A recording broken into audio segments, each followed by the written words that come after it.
En aquestes interpel·lacions, el nostre grup va aconseguir que s'aprovés la publicació en el portal de transparència de tota la informació detallada sobre endeutament de la Generalitat, creditors, entitats financeres, participants, subjectiu, condicions d'endeutament i també la informació del pla de pagament de proveïdors, una proposta que venia d'una interpel·lació prèvia, la que he esmentat de la primavera del 2013.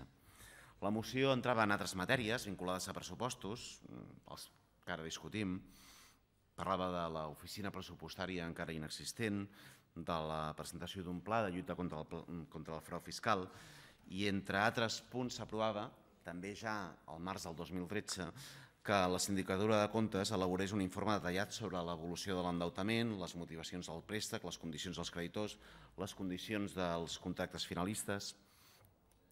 També es discutí en aquesta tardor i es va rebutjar un punt de la nostra moció, així com un punt de les candidatures de la moció de les candidatures d'Unitat Popular, que proposaven que el govern encarregués una auditoria del deute que comptés amb la societat civil, en tot cas sense substituir-la i sense substituir l'excel·lent feina que està fent la gent de l'auditoria del deute. Aquestes interpel·lacions i les mocions subsegüents situaven un primer debat sobre l'estreta relació entre deute i els límits de la democràcia, fent que el conjunt de les economies, i particularment de les economies del sud d'Europa, condicionessin totes i cadascuna de les seves polítiques precisament al retorn del deute. Un deute que és extraordinari en el cas de l'estat espanyol, on el pagament d'interessos el 2014 ha pujat a una xifra de 36.950 milions d'euros. Perquè es facin una idea, gastem més amb el pagament del deute que amb les prestacions d'atur, 29.727 milions, i que continua així. I que en el cas català també és extraordinari, 67.000 milions d'euros, amb un cost financer que entre una cosa i l'altra puja per damunt, molt per damunt dels 2.000 milions d'euros. A aquest escenari, què se li ha sumat? La sacralització, quan no la constitucionalització del retorn del deute per damunt de les obligacions socials pròpies d'un estat social i democràtic i de dret. La reforma del 135.2 de la Constitució, liderada per Partit Socialista i Partit Popular, la concreció d'aquest 135.2 amb les lleis d'estabilitat pressupostària, l'aprovada al Congrés dels Diputats amb el suport de Convergència i Unió i la liderada a Catalunya amb el lideratge de Convergència i Unió i amb el suport del Partit Popular, han sacralitzat precisament aquestes polítiques. Ara bé, avui el motiu de la interpel·lació no és per parlar d'això, és per parlar del context europeu en el que ens trobem i perquè aquest ple es pronunciï entorn a una proposta que avui s'exigeix amb força i s'exigeix amb força des del sud d'Europa. La necessitat de reestructurar deute. La necessitat que al cap i a la fi, en aquest continent i en aquest sud d'Europa, es faci allò que han fet altres. Aquest Parlament, diem, té vocació de país, de reclamar-se com a subjecte polític, i la gent d'Iniciativa i d'Esquerra Unida volem saber què opina cadascun dels actors polítics sobre allò que determina la sobirania dels pobles. Volem saber com encarem el debat del deute i què fem entorn al debat sobre la proposta de reestructuració del deute que avui s'expressa des de diferents indrets. Si ho fem des de la subordinació als mercats o ho fem obeint a la gent. Avui, quan es reclama construir estructures d'estat, ens trobem que nombrosos estats han perdut la sobirania i que aquesta rau amb els mercats o amb el dogmatisme de les oficines de Frankfurt del Bundesbank. I nosaltres entenem que avui aquesta sobirania cal reclamar-la i cal reclamar-la precisament com l'han reclamat en altres indrets i en altres moments. Creiem que la lluita per la democràcia ens la juguem en els propers mesos en un dels debats que està emergint amb força, la possible reestructuració del deute. I la més que probable victòria de Syriza a Grècia el proper diumenge obrirà un debat arreu d'Europa a favor de la reestructuració del deute on nosaltres entenem que aquest Parlament s'ha de pronunciar.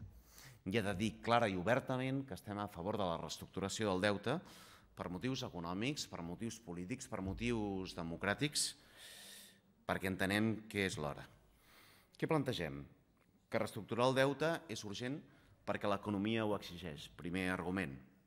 Avui aquest és un debat europeu I com deia abans, són moltes les veus que així ho situen, que cal la reestructuració del mateix i que si l'euro i les polítiques a ell associades suposen el patiment, és perfectament legítim precisament qüestionar aquestes institucions o com governen.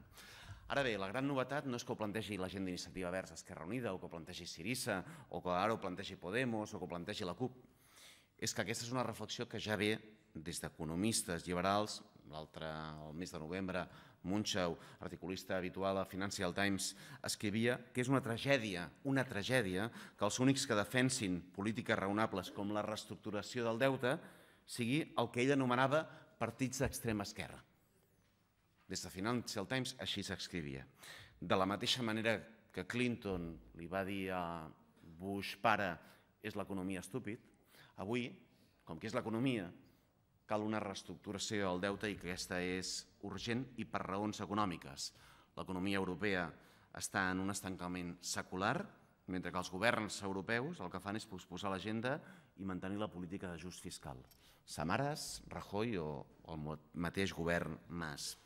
Per posar-los un exemple del disbarat que significa el manteniment d'aquesta política, perquè avui Grècia pagués, per exemple, tot el deute, hauria de créixer durant 30 anys al 7%.